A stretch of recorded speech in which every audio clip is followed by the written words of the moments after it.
हों, जिनके गुणों के गान में वे वर्धमान महान जिन विचरे हमारे ध्यान।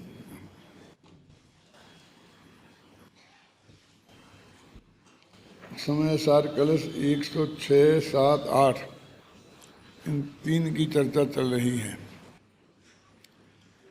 और इसमें स्वामी जी का कोटेशन है 357 पेज पर 357।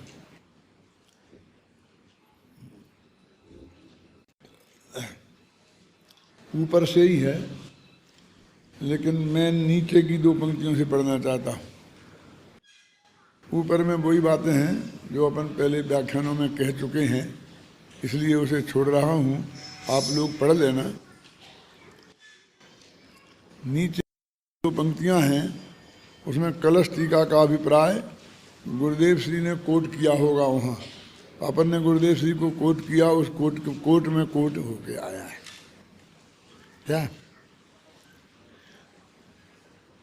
समय सार कलश में भी इसी श्लोक की टीका करते हुए श्री राजमल जी ने स्वयं शंका समाधान करते हुए लिखा है कि यहाँ कोई जानेगा कि शुभ अशुभ क्रिया रूप जो आचरण या चारित्र है वह जिस तरह करने योग्य नहीं है उसी तरह निषेध करने योग्य भी तो नहीं है।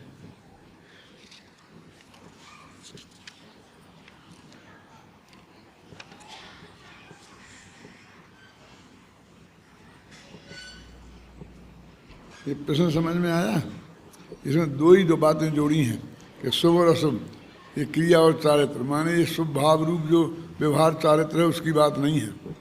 अशुभ को भी कह रहे हैं ना वो, माने शुभ क्रिया और शुभ भाव और अशुभ क्रिया और अशुभ भाव, इसका नाम चारित्र। चारित्र माने सम्यक चारित्र नहीं, अपन कहते जो चरित्र बन रहा है, ये भाव जो निरंतर हो रहे हैं, अकेले शुभ के बारे में नहीं है ये प्रश्न। और इसलिए वो शुभ धर्म व्यवहार धर्म रूप भी बात नहीं है। वो ये कहते हैं कि तुम ये कहते हो कि बंध का कारण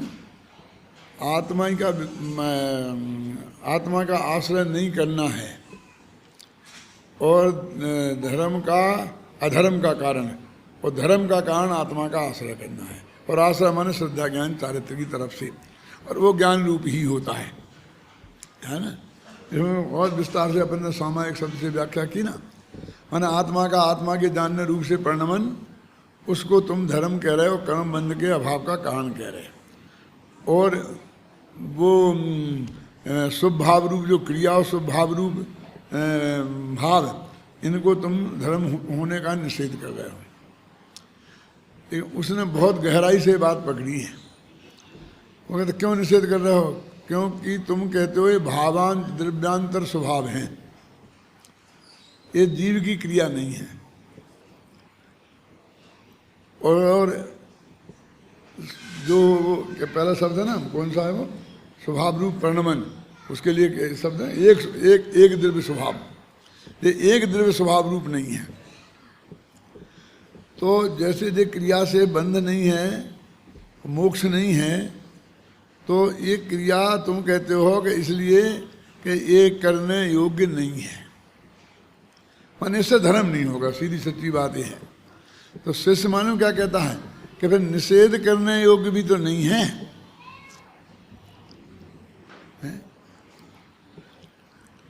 मतलब हमारे इससे कोई मतलब ही नहीं है।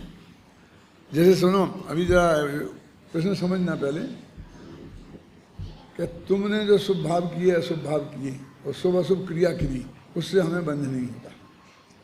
तो अब वो हम तुम्हारे उनको करें या नहीं करें, हम दोनों ही एक से हैं। तो हम कोई नहीं कहता कि तुम इनके शुभ भाव मत करो और कि इनके शुभ भाव करो।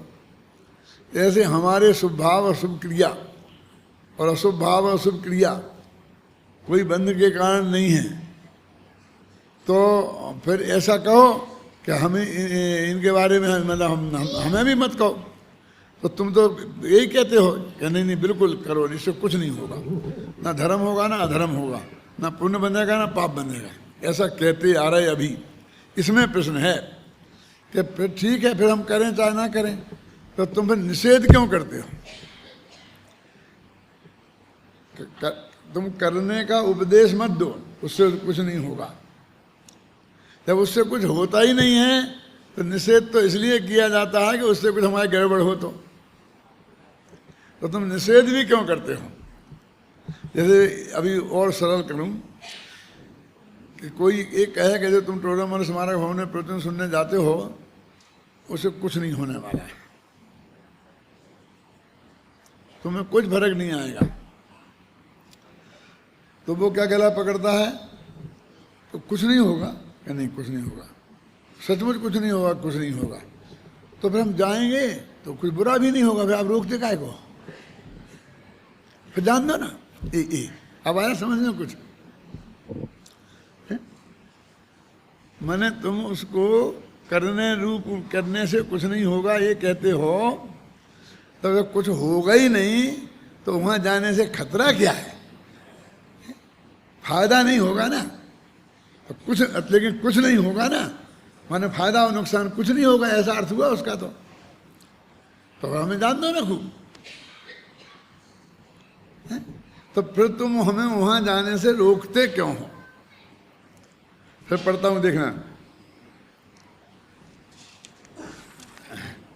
कलश टीका की कुछ टेढ़ी भाषा है। यहाँ कोई जानेगा कि शुभ अशुभ क्रिया रूप जो आचरण या चारित्र है वह जिस तरह करने योग्य नहीं है, उसी तरह निषेध करने योग्य भी तो नहीं है, है? देखो फिर अभी जरा और इसमें थोड़ी बारीक बात है मेरे दिमाग में से जो मैं पूरी तरह से कह नहीं पा रहा हूँ। वो कह के तुमने वृत्तोपवास किया, तुमने वृत्तोपवास करने से कुछ नहीं होगा, माने कर्म नहीं कटेंगे। कुछ नहीं होगा माने कर्म नहीं कटेंगे, तो कुछ नहीं होगा ना, तो कर्म कटेंगे भी नहीं और बंधेंगे भी नहीं। तो कुछ लोग तो ये कहेंगे नहीं कर्म बंधेंगे तो, लेकिन कटेंगे नहीं। तो ये लगता है कि ठीक है कि तुम अब करो मत, आप समझे इसको। लेकिन जब तुम कहते हो न कटेंगे न बंधेंगे और कुछ होगा ही नहीं, परद्रव्य न बंध का कारण है न मुक्ति का कारण है, तो वह परद्रव्य में जाने का निषेध क्यों करते हो? जान दो ना हमें, खूब परद्रव्य को भोगे और कुछ होगा ही नहीं, कोई उससे तो कुछ होना ही नहीं है। तो ये तो विषय भोग का तो निषेध करते हो तुम, और शुभ भाव का भी निषेध करते हो मोक्ष मार्ग में। तो जब कुछ नहीं होता है तो निषेध करने की भी जरूरत नहीं है। ये है असली प्रश्न।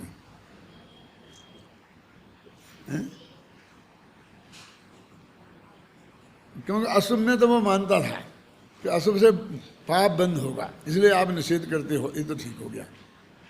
अच्छा अब तो अब शुभ के मामले में तो आप कहते हो कुछ नहीं होगा, मैंने धर्म नहीं होगा। तो धर्म नहीं होगा ना तो अधर्म भी नहीं होगा। जब कुछ नहीं होगा मतलब ये है कि धर्म अधर्म कुछ नहीं होगा। तो आप जो हो रहा होने दो, तो तुम ना करने की प्रेरणा दो और ना नहीं करने की प्रेरणा दो, माने निषेध भी क्यों करते हो? यदि वह जिस तरह वह करने योग्य नहीं है उसी तरह वह निषेध करने योग्य भी नहीं है।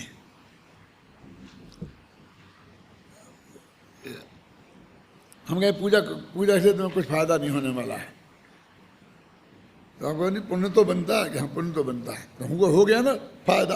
पुण्य बनना कोई फायदा ही नहीं है, इसलिए कहते कुछ नहीं होने वाला है। लेकिन तुम तो अब एक कहने लग गए कि वो पुण्य पाप बनेगा ही नहीं। अंतर समझ में आया कि नहीं आया? सारा देश हम पर ये आरोप लगाता है कि तुम पुण्य का निषेध करते हो और इसलिए करते हो कि पुण्य से कर्म का बंध होगा, कर्म कटेंगे नहीं। आ गया? और वो लोग कहते कि कटेंगे। एक वो झगड़ा हो गया एक लेवल का। अब ये अपर लेवल का झगड़ा है, इससे ये झगड़ा नहीं है कि तुम कहते हो कि परद्रव्य की क्रिया होने से ना बनेगा, ना कुछ नहीं होगा उससे, ना पाप बनेंगे ना पुण्य बनेंगे, कुछ होगा ही नहीं, नो रिएक्शन। तो वो कह रहे हैं कि फिर तुम मना क्यों करते हो, खान दो ना खूब। ये प्रश्न है और उसका उत्तर देखो। उसका समाधान इस प्रकार है कि निषेध करने योग्य है, क्योंकि उसका व्यवहार चारित्र नाम होते हुए भी वह दुष्ट है, अनिष्ट है और घातक है। देखो कितना क्या लिख रहा है, ये पुण्य के लिए लिख रहे हैं, इसलिए मैं आपको पढ़ के सुना रहा हूं और गुरुदेव ने कोट किया।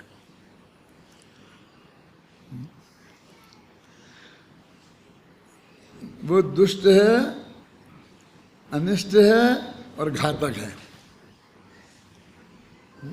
इस कारण विषय कसाई की तरह ही क्रिया रूप चारित्र भी निषिद्ध है। अब कुछ और कुछ कह रहे हैं ना, कुछ अलग की चीज कह रहे हैं ना, मतलब इसको हल्के तौर से मत लो। मैं इतनी देर तक इसी पे आपको ठहराए हूं इसलिए कि वो आपके अंदर घुसे। मैं तो थोड़ी भाषा बदलता भी हूँ, गुरुदेव तो भाषा ही नहीं बदलते हैं। अच्छा दफे उसको पढ़ते रहते, देखो देखो लिखा ना, क्रिया रूप चाहे निषिद्ध है, विषय कसाय रूप की तरह, विषय कसाय की तरह ही,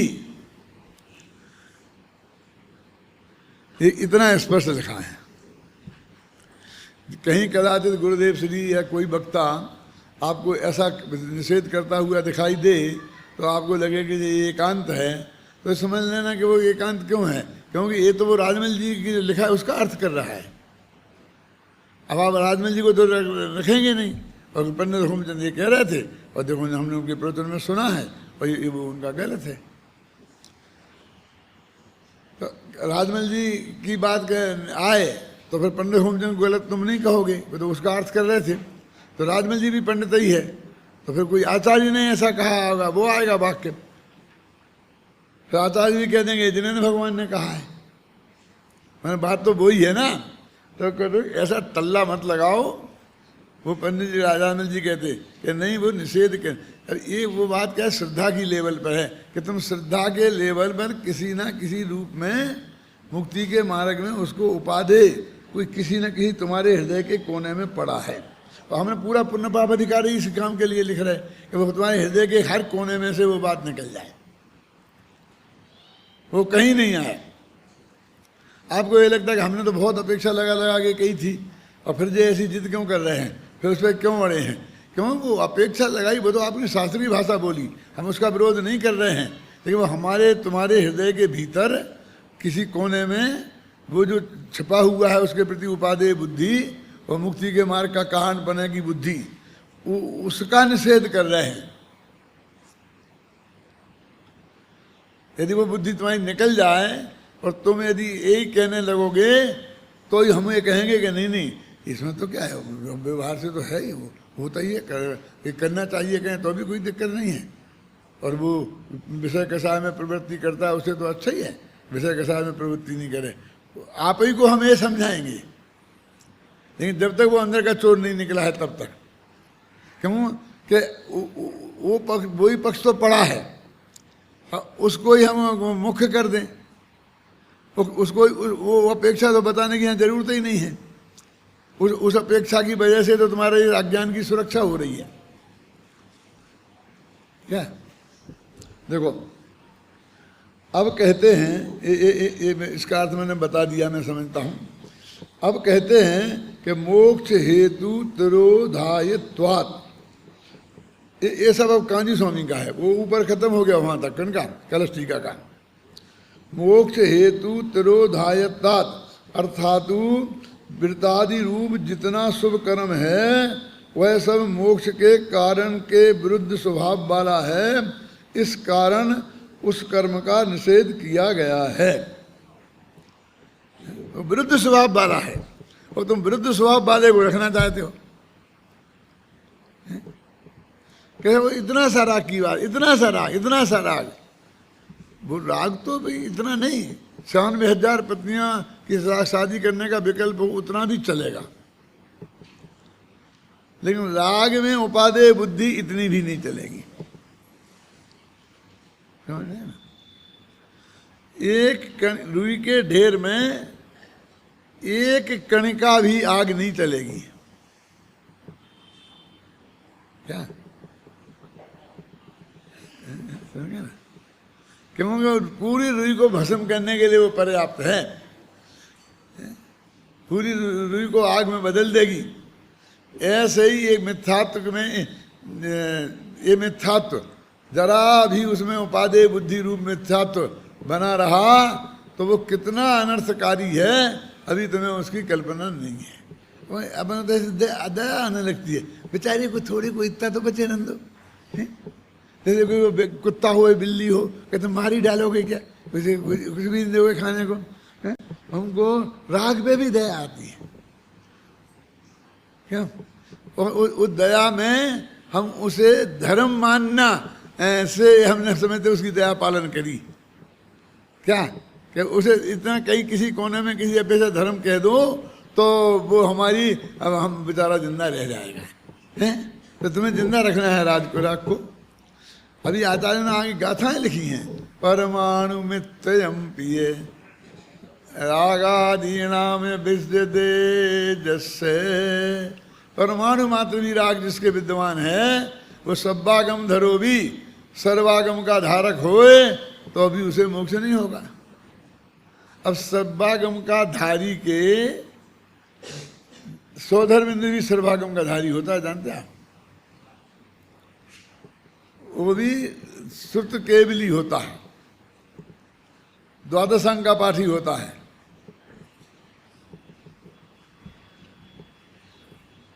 और उसे रंच मात्र संयम नहीं होता है। तो तीन कसाय के उदय रूप इतना राग विद्यमान है।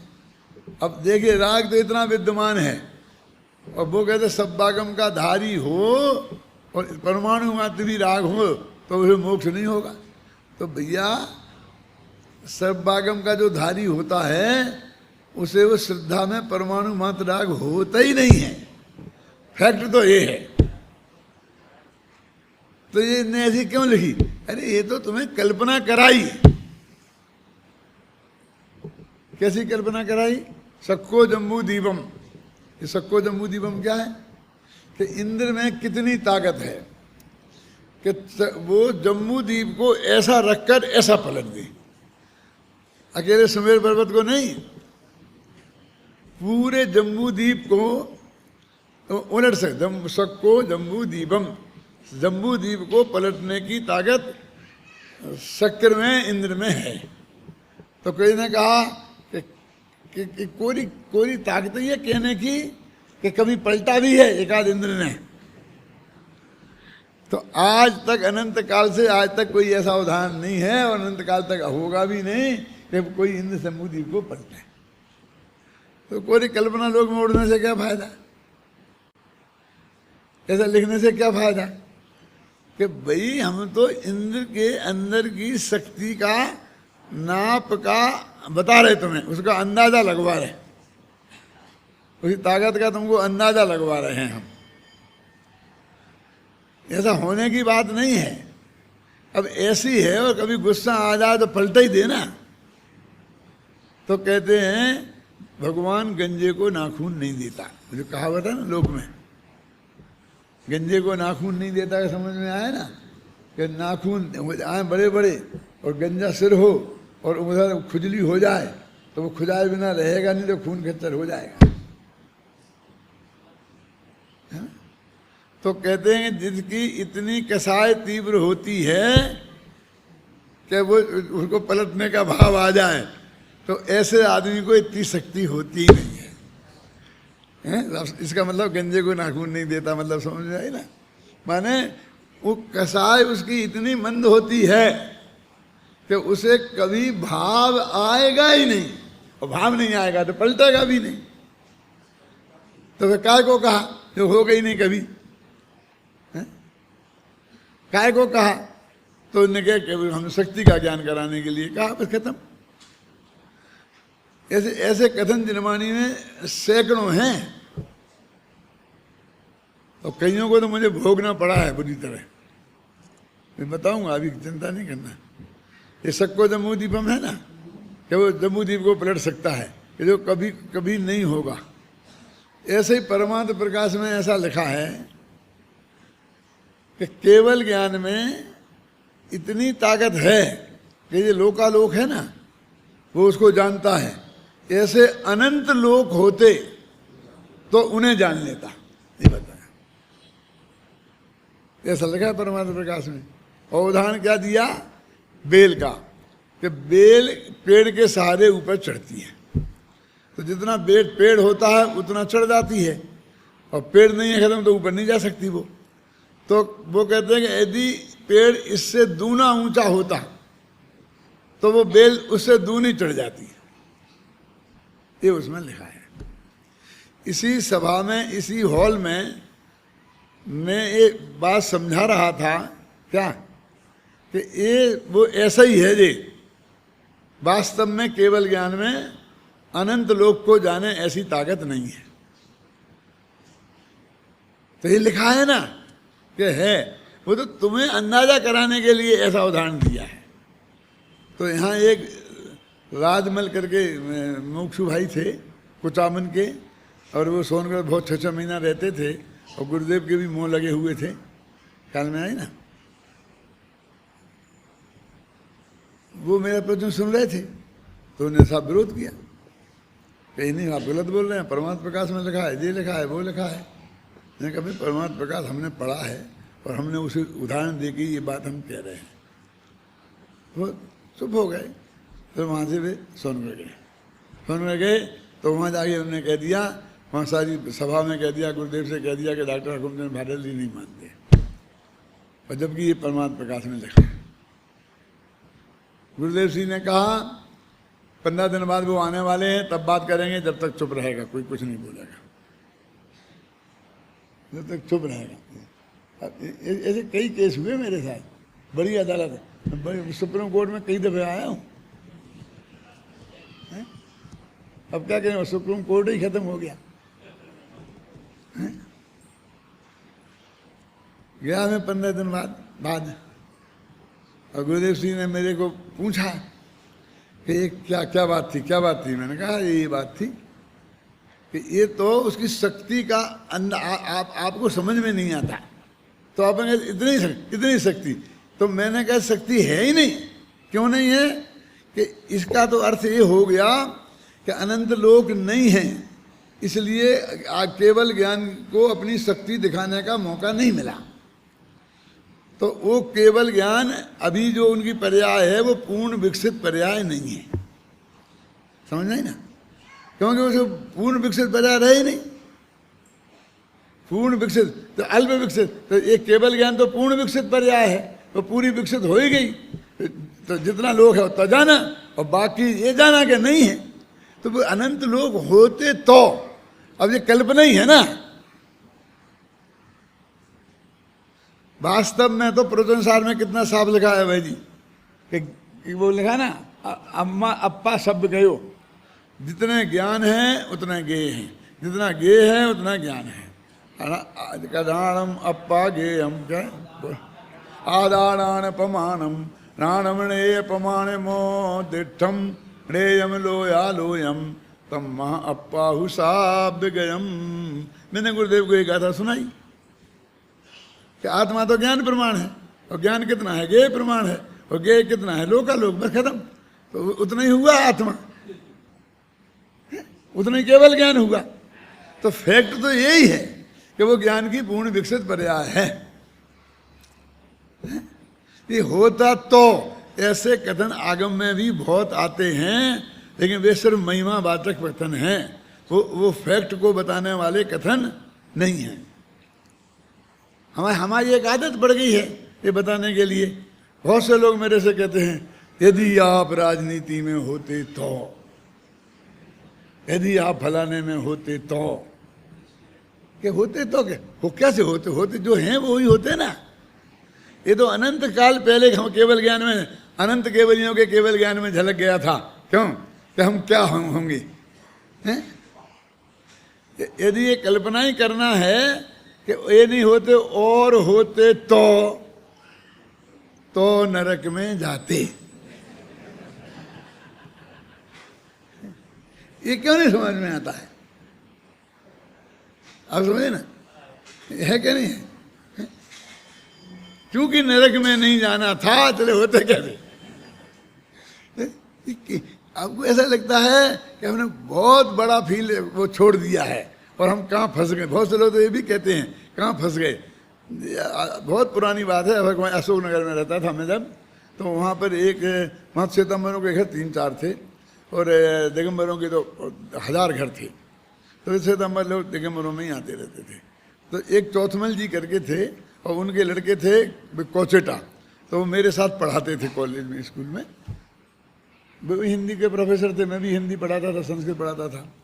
तो और वो हमारे प्रवचन में आया करते थे, तो वो मेरे से बार बार कहते थे, वो उसी टाइप के थे, तो आप डॉक्टर साहब कहाँ फंस गए हैं?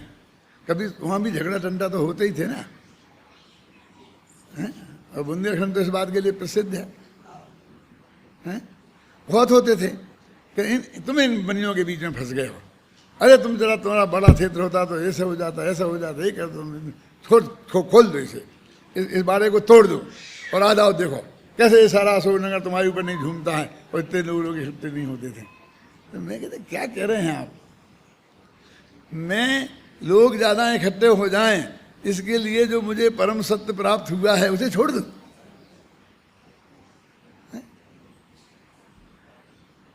अरे एक भी आदमी मेरे साथ नहीं होगा तो भी मैं किसी कीमत पर इसे नहीं छोड़ूंगा, और सारा विश्व आ जाए तो भी मैं नहीं छोड़ूंगा।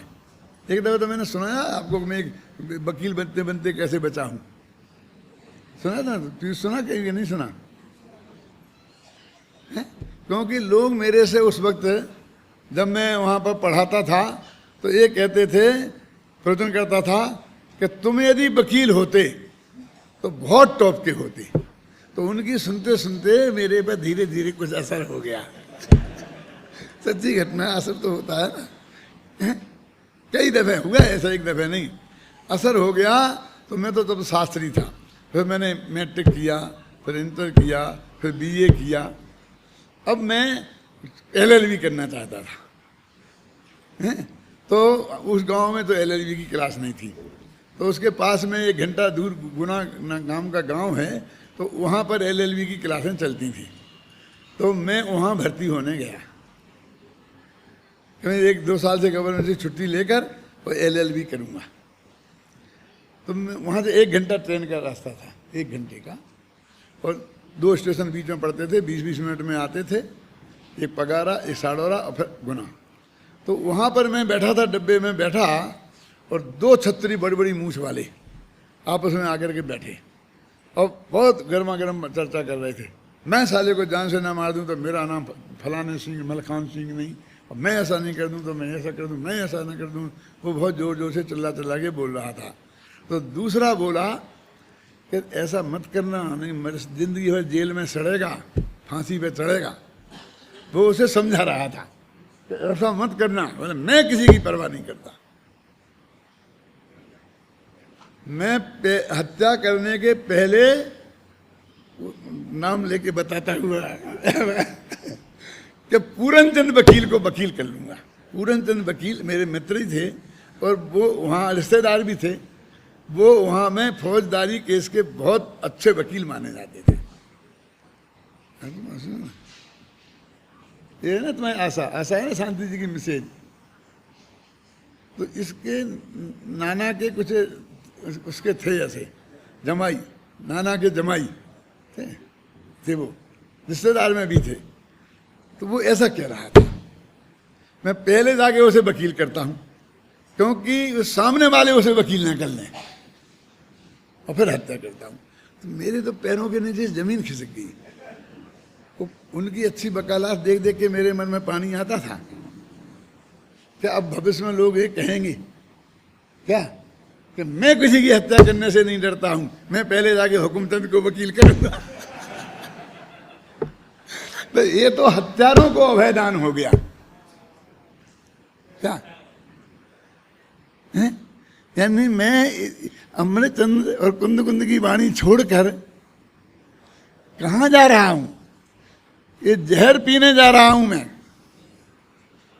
मैं पूरे गुना तक नहीं गया, बीच के स्टेशन पे ही गाड़ी छोड़ दी और उतर गया, और दूसरी गाड़ी आती थी उसमें बैठ के लौट के खड़ा आ गया, बच गया मैं वकील बनते बनते। ये है क्या? मैंने उन वकील साहब बेशायद अभी हैं कि नहीं है, मुझे नहीं पता, क्यों जीवन है कि हैं, अभी हैं, अभी भी हैं, वो होंगे 80-90 वर्ष के। क्या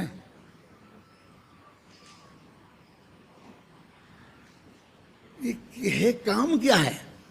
एक और वकील वहीं ऐसे थे, उनका नाम जमुना लाल जी था, वो भी मेरे रिश्तेदार थे। तो उनके घर 3 मंजिल का बहुत बढ़िया मकान था बीच बाजार में, और वो अपना ऑफिस अपने मकान में नहीं खोल के, तो एक ऐसी तीन छप्पर में ऐसा गांव के बाहर, और वहाँ उन्होंने ऑफिस खोला, वहाँ वो ऑफिस में जाके बैठते थे। गर्मियों में 3 बहुत तपता था, तो मैंने उनसे कहा कि वकील साहब तुम्हारे 3 मंजिल का मकान है, बढ़िया एयर कंडीशन जैसा बीच बाजार में, उसमें तुम क्यों नहीं बैठते? किराए के लोग में वो किराए से दे दिया, क्यों? तो इधर आके इसमें बैठते हो। बोले आप नहीं समझ सकते हो। मैं समझा दो ना, पूछ रहे तुमसे। तो बोले कि चोर डाकुओं को मैं अपना घर नहीं बताना चाहता। तो नाम लेके बोल रहा हूँ, और टीवी में कैद हो रहा, टीवी में आएगा, और वो और उनके परिवार वाले पोते नाती पोते सब होंगे अभी इस देश में। कहाँ जाएंगे, क्या ज़्यादा मुझे पता नहीं है कि कितना हैं, लेकिन हैं। तो मैंने कहा कि कितना सब बढ़िया सत्समागम है, यानी वकील बने तो कौन लोग अपने पास आएंगे? हत्यारे, चोर, डाकू। वो मेरा घर देख जाएंगे तो कल मेरे ही घर में चोरी करेंगे। ये वकील लोग घर का नंबर किसी क्लाइंट को नहीं देते हैं, ऑफिस के नंबर देते हैं और कहते हैं ऑफिस में ही आओ। मोबाइल तक नहीं देते हैं, तुम ऑफिस में ही आके बात करो, वहीं उसी टाइम पे बात करो, नहीं तो दिन भर में परेशान हो जाएंगे, चक्कर करेंगे। नहीं, अच्छा वकील बनने का मतलब क्या है? अच्छा डॉक्टर बनने का मतलब तो मैंने कई दफे आपको बताया है। अच्छा इंजीनियर बनने का मतलब भी मैंने कई बार आपको बताया है। ये हमारे बता रहे थे ना सुमत जी के विद्यार्थियों को कि इनका क्या भविष्य है। मैंने कहा बेटा डॉक्टरी में जाओगे तो जिंदगी में हर दूसरों के सड़े गले अंग देखना पड़ेंगे। क्या कि मेरा बेटा तो यूरोलॉजिस्ट है। कि क्या होता है यूरोलॉजिस्ट? कि पेशाब की बीमारियों का स्पेशलिस्ट। लाइन लगती है, करता क्या है? रोजाना सुबह से लेकर शाम तक भले ही 500 रुपया फीस लेता हो, मुझे तो रेट मालूम नहीं है, सुमित प्रकाश जी ने बताई थी कल। क्यों 10,000 रुपया लेके उठता हो, लेकिन इतना सुबह जिन्होंने भगवान के दर्शन की नहीं, लोगों के सड़े गले अंगों का दर्शन होता है। वही देखते रहना पड़ता है। जिस अंग का नाम लेने में हमें शर्म आती है, जिस अंग को हम छिपा के रखते हैं कि कोई देख ना ले, क्यों दूसरों के उन अंगों को उसे देखना पड़ता है। और वे भी वो अंग कैसे सड़े गले, अच्छे कौन दिखाता है? बोला विचार कर। हमारा लगा तो वो है, वो खून पेशाब की जांच करने वाले क्या बोलते हैं, पैथोलॉजिस्ट।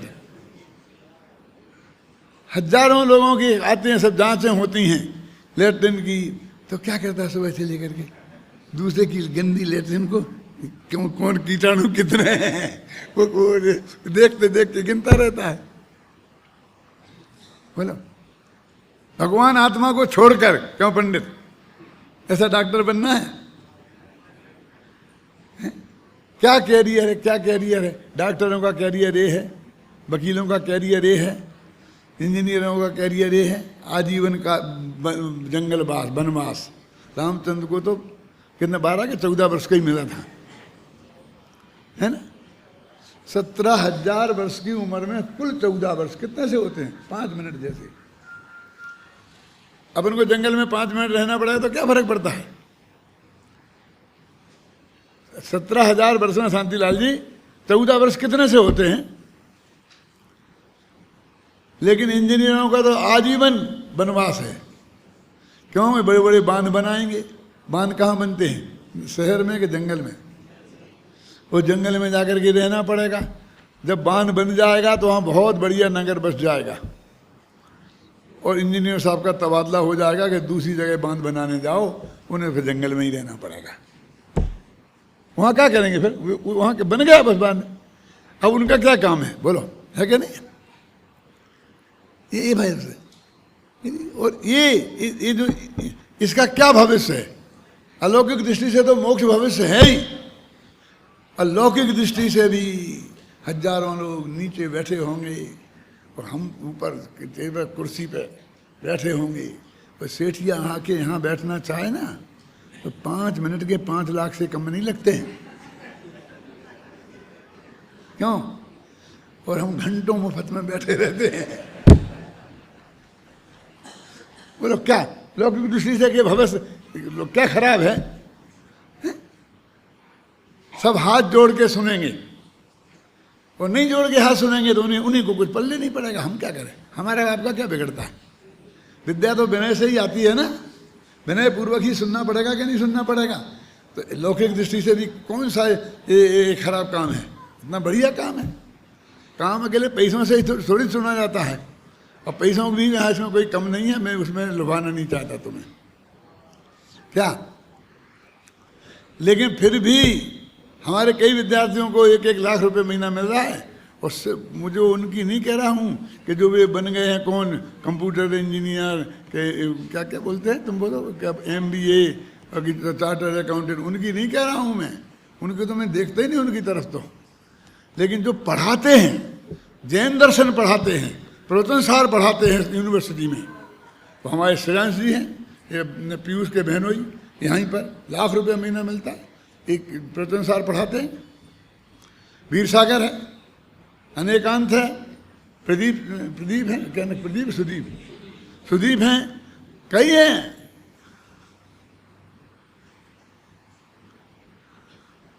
आदि जी आप नहीं थे, एक दिन मैंने यहाँ कहा था कि दुनिया में सबसे भाग्यशाली हमारे विद्यार्थियों में 500,000 विद्यार्थी जो भी निकले ना, तो कौन है पता है? शांति पाटिल सबसे बड़ा भाग्यशाली मेरे विद्यार्थियों में है। तो क्यों? क्योंकि उसे आत्मख्याति पढ़ाने को मिलती है। और मैं सुनता हूं कितनी अच्छी आत्मख्याति पढ़ाता है वो कल्पना नहीं है। वो आत्मख्याति पढ़ाने का सौभाग्य उसे मिलता है। ये नए चक्र पढ़ाने का सौभाग्य जिसे मिलता है, तो हमारा अभय कुमार जी हैं, संजीव गोधा है, और भी है। मेरे कहने का मतलब ऐसे लोग, मैं इनको सबसे बड़ा भाग्यशाली मानता हूं। किसको कितनी तनख्वाह मिल रही है उसकी कोई कीमत नहीं है। क्या होती तनख्वाह फनख्वाह में? कि हम लोग भूखों ही मर गए? हमने जिंदगी भर जनवाणी की आराधना की, पढ़ा पढ़ाया, लिखा लिखाया, तो हमें तो भूखे मरे ही नहीं हैं। जितने हम बीमार पड़े हैं वो ओवर डाइटिंग से हुए होंगे, अंडर डाइटिंग से नहीं हुए। खाने की कमी से हम नहीं बीमार हुए, ज़्यादा खाने से हुए। क्यों? कि परद्रव्य का आश्रय लिया ना, तुम्हारे घर में जो खाया है और तुम जबरदस्ती ज़्यादा खिलाते हो, उससे इतने बीमार पड़े। अपने घर में तो हम 1 रोटी खाते हैं, उस घर पर होती नहीं है, हो ही नहीं सकती है। घर वाले इतनी ज़्यादा जबरदस्ती कर नहीं सकते ना। सचमुच सच्चे हृदय से बोलता हूँ कि तुम विद्यार्थियों को तुम आगे भर्ती हो जाओ इसलिए बोलता हूँ, इस धोखे में मत रहना। जब बेटा आओगे मेरे पास इंटरव्यू देने, तब मैं रिजेक्ट करूँगा तुम्हें। ये मना नहीं रहा हूँ, लेकिन ये फैक्ट बता रहा हूँ, सच्ची बात क्या है। क्यों समझी? इससे बड़ा भाग्य दुनिया में कोई नहीं है। मतलब क्या फ्यूचर है आखिर इसमें? फ्यूचर क्या है? मैंने कहा फ्यूचर सीधा मोक्ष फ्यूचर है। बोलो, छोटी मोटी बात मैं नहीं करना चाहता हूं। ये मोक्ष फ्यूचर है इसका। हम तो पहला सूत्र पढ़ाते हैं, संबंध संज्ञान चारित्राणी मोक्ष मार्ग। हम तो मोक्ष का मार्ग बताने वाले लोग हैं, हैं? जिनको इस लौकिक फ्यूचर चाहिए, ना वे निहाल होने वाले हैं और ना वे हमें निहाल करने वाले हैं। बीच में आ जाती याद तो भूल देता हूँ। एक दफे शांति को भी पागलपन सवार हुआ था। क्या? तो मेरे पास इस्तीफा लेके आ गया था। मैंने इतना डांटा और कहते जा, चला तू जहाँ जाना हो जाना है। क्या है? क्या क्या करना? क्या कहाँ है? क्या करना? बस पैसे मिलेंगे। जैसलमेर के किसी कोने में पड़ा रहेगा, सड़ेगा वहाँ। फिर नहीं पड़ी इसकी हिम्मत। आज है स्वर्ग में है, सर्वा सिद्धि में है। सर्वा सिद्धि पढ़ाता है, सर्वा सिद्धि में। सचमुच वो भाग्यशाली हैं जिन्हें कुंद कुंद, अमृतचंद्र, पूज्यपाद, अकलंक देव, विद्यानंद एक आचार्य पढ़ाने को मिलते हैं। मैं तो मुरैना विद्यालय से पढ़ के निकला था, तो फिर एक दिन में उसका हेड मास्टर हो गया, तो हिंदी संस्कृत पढ़ाता रहा। मुझे मज़ा नहीं आया, तो मैं अशोक नगर में एक पाठशाला में चला गया। तो वहाँ पर कोई पढ़ाने को नहीं मिलता था ना, तो मेरी बराबर के उम्र के लड़के थे, 4 लड़के आते थे मेरे पास। 2 का नाम तो पवन था, एक का नाम नेमीचंद था और एक का नाम रमेश था।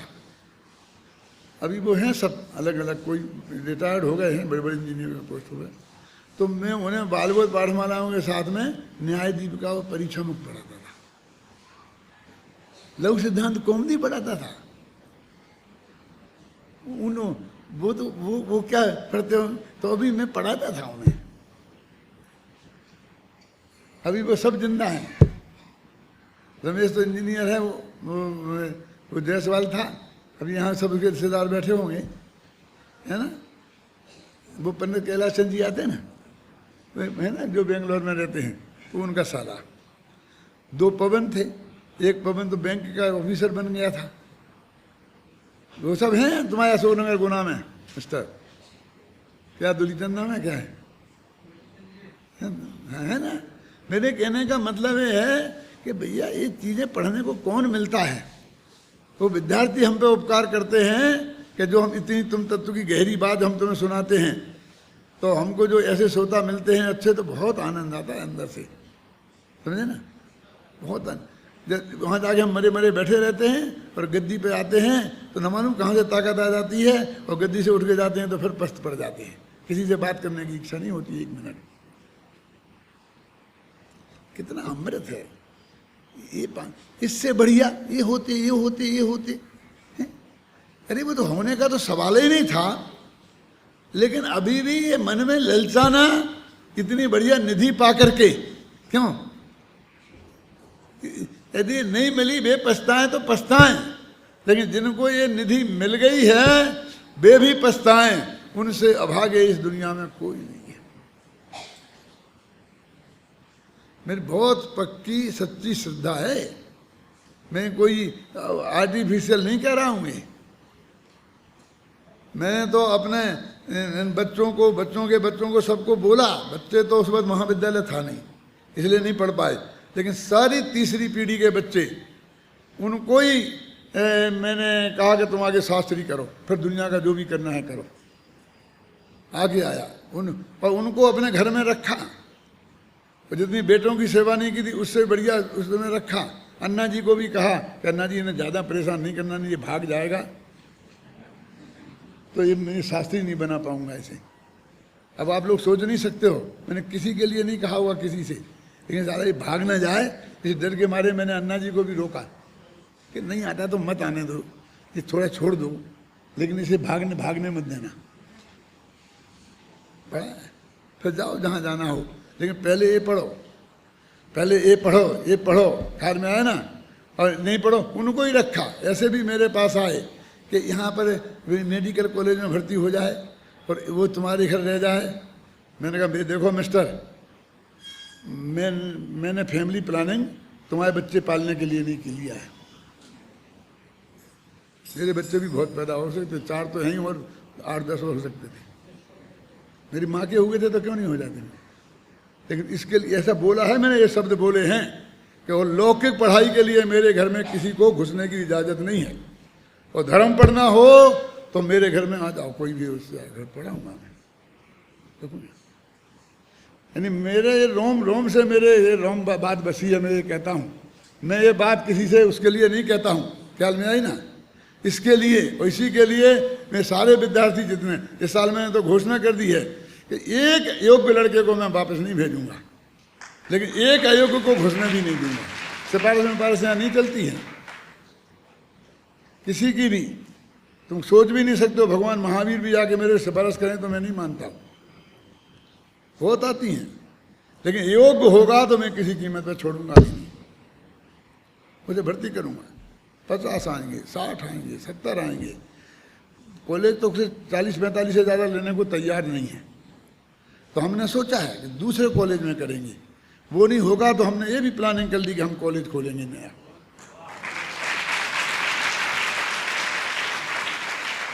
क्या? लेकिन एक योग्य विद्यार्थी को वापस नहीं भेजेंगे। क्योंकि इतनी असली चीज पूज्य गुरुदेव श्री के प्रताप से, महाभाग्य से, इसकी आप कल्पना नहीं कर सकते हैं। ये अपन को प्राप्त हो गई है, ख्याल में है ना, ये प्राप्त हो गई है और फिर हम उसकी कीमत नहीं कर रहे। मेरे झगड़ा होता है, बबलू से होता है, परमात्मा से होता है, ये पीयूष से होता है, शांति जी से होता है। क्यों? ये कहते हैं दादा हम समझाते हैं क्या कि ये बच्चों को किनको इस महाविद्यालय में भर्ती होना चाहिए। मैं कहा हम तुमको नहीं समझाने देंगे। क्यों भैया, हमें क्यों नहीं समझाने दोगे? कि तुम क्या समझाना चाहते हो? सारे रास्ते खुले हैं। क्या? सारे रास्ते खुले हैं। तुम इंजीनियर भी बन सकते हो, तुम कंप्यूटर इंजीनियर बन सकते हो, तुम MBA बन सकते हो, तुम चार्टर अकाउंटेंट बन सकते हो। जो हर ग्रेजुएट के खुले हैं वो तुम्हारे लिए भी खुले हैं। ये तो हमारे विद्यार्थियों को भगाने की ट्रेनिंग देना चाहते हैं। ये बात सच्ची है कि सारे रास्ते खुले हैं। शास्त्री गद्दी पे मैं झूठ नहीं बोलूंगा, लेकिन मुझे सारे रास्ते बंद करना है, खोलना नहीं है। मुझे एक ही रास्ता खोलना है मोक्ष के मार्ग का। इसलिए मैं वो उसकी प्रेरणा नहीं देना चाहता। मेरे प्रिय विद्यार्थी वो ही हैं जो इस क्षेत्र में हैं। जो क्षेत्र छोड़ के दूसरे में चले गए उनसे भी मैं घृणा तो नहीं करता हूँ, लेकिन सचमुच उतना प्रेम नहीं करता हूँ जितना इन लोगों से करता हूँ। मैं दिखाता नहीं हूँ किसी को प्रेम। क्यों? कि मैं जानता हूँ फिर मेरी जिंदगी मुश्किल हो जाएगी। फिर वो बच्चे माथे पर मेरे पिताजी के बड़े भाई से सीखा। कल तो मैंने परसों बताई थी, माँ से सीखा था। जो एक मेरे पिताजी के बड़े भाई थे, मैंने उनसे एक बात सीखी थी। वो बहुत बीमार रहते थे, हमेशा पलंग पे ही बेचारे पड़े रहते थे। शादी नहीं हुई थी, उन्हें हुई नहीं थी, की नहीं थी। दो के बीच में कुछ होगा, समझ गए ना। इतने बीमार थे तो हम लोग वो घर के मेन दरवाजे पर उनका पलंग पड़ा रहता था और वहीं से हमको बाहर निकलना पड़ता, वो घर के अंदर जाना पड़ता था, तो उनके पलंग के पास से जाना पड़ता था। तो वो एक लाठी रखते थे, लाठी माने पतली सी लकड़ी एक रखते थे अपने पास। और जो हम निकले और उन्हें उठाई और ऐसा जोर से मारी, भाग गया। और फिर घर में आते तब भी यही नाटक होता। तो हम सब भाई साहब, हम सब ऐसे डरते थे, उनसे डरते थे। अभी एक दिन मेरे पिताजी और उनकी संवाद हो रहा, मैंने सुन लिया। सही घटना का बताऊं, क्योंकि मुझे गुस्सा बहुत आता था। अभी कोई ज़्यादा कम हो गया है, मैं ऐसे नहीं कह रहा हूँ, लेकिन उस वक्त तो बहुत ही ज़्यादा आता था। तो कोई घटना घट गई थी, मेरी बहन सुनाती है, वो रस ले लेके, वो मेरी बड़ी बहन आती है ना, वो सुनाती है लोगों को रस ले करके। तो उस वक्त मेरे पिताजी बहुत चिंतित थे और उनसे कह रहे थे कि इसका क्या होगा। दादा तो शांत थे, तो उनसे तो उन्हें कोई खतरा था नहीं। इसका क्या होगा? तो वो कह रहे थे, अरे तू समझता नहीं है, एक ऐसा ही चाहिए। ये उन्हीं के साथ बोल रहा हूँ, मैंने सुने। तो एक ऐसे ही चाहिए कि क्यों, कि नहीं तो सब खा जाएंगे तुम्हें। ये सारे लोग चारों तरफ हैं, ऐसा समाज है, एक आध ऐसा चाहिए, नहीं तो ये सब खा जाएंगे। तुम फिक्र मत करे, कुछ नहीं होगा, चिंता करने की तेरे को बिल्कुल जरूरत नहीं है, क्योंकि इतना इतना प्रेम करके तो फिर हमको ये विकल्प आया कि ये डंडा लेके रोज न मारने को तैयार रहते, और एक इनको इतना प्रेम है इनके अंदर में, कह रहे सबसे बढ़िया है, ऐसा है, ऐसा है, यही तुम्हारी रक्षा करेगा, यही तुम्हारा ये करेगा, ऐसा बता रहे थे। तो हमने पिताजी से पूछा कि ये ऐसा क्यों करते हैं? बोले वो बीमार है ना, तो बीमार हैं, उनकी ऐसी ताकत नहीं है कि वो तुमको गोदी में ले सके, वो उठा ले में, तुम उनकी छाती पे बैठ जाओ, उनकी मूछें खींचो, ये उनकी ताकत नहीं है। इसलिए वो डंडा लेकर के तुम्हें डराते रहते हैं कि पास में तुम नहीं आओ, डिस्टर्ब नहीं करो, इसके लिए वो एक दिखाते हैं डंडा।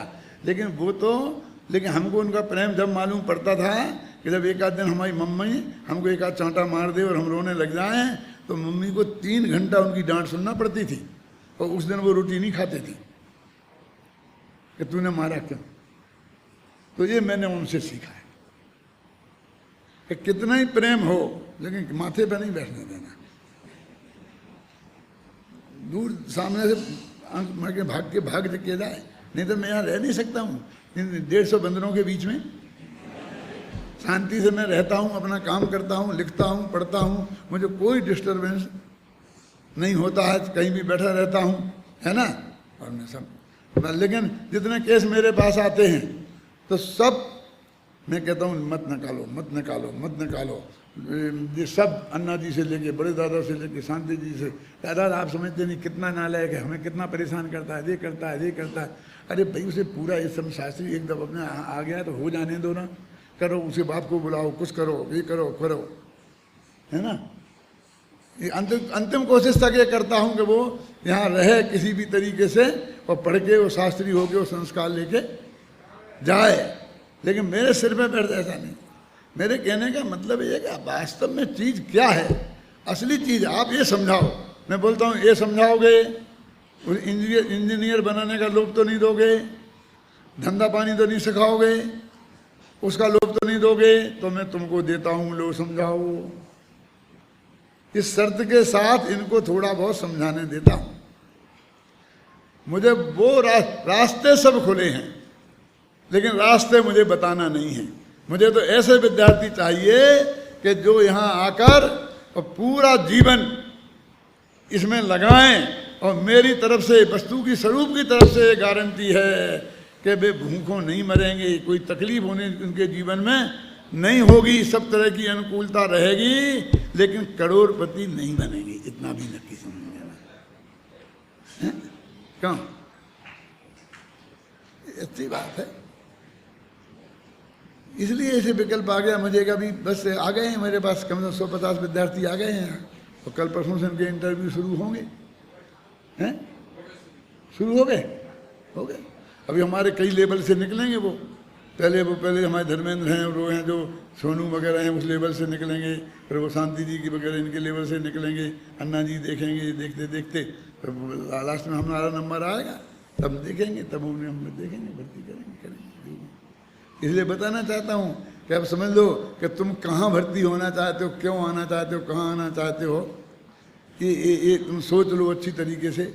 आना, अवश्य आना, हम जरूर रखेंगे, एक भी योग्य विद्यार्थी को वापस नहीं करेंगे, लेकिन सचमुच तुमको ये जैन दर्शन प्यारा हो, इसमें सच्चाई इसको तुम्हें लगती हो कि ये परम सत्य है, इसमें ही अपना और पराया कल्याण करने की भावना हो, तो निश्चित रूप से आना, और हम तुमको पूरी मेहनत करके पढ़ाएंगे और हर तरह की सुविधा देके रखेंगे, इलाज कराएंगे, सब करेंगे, कोई दिक्कत की बात नहीं आएगी। लेकिन रखेंगे, रहना पड़ा, एक काम में होने तो रहना, अन्यथा नहीं।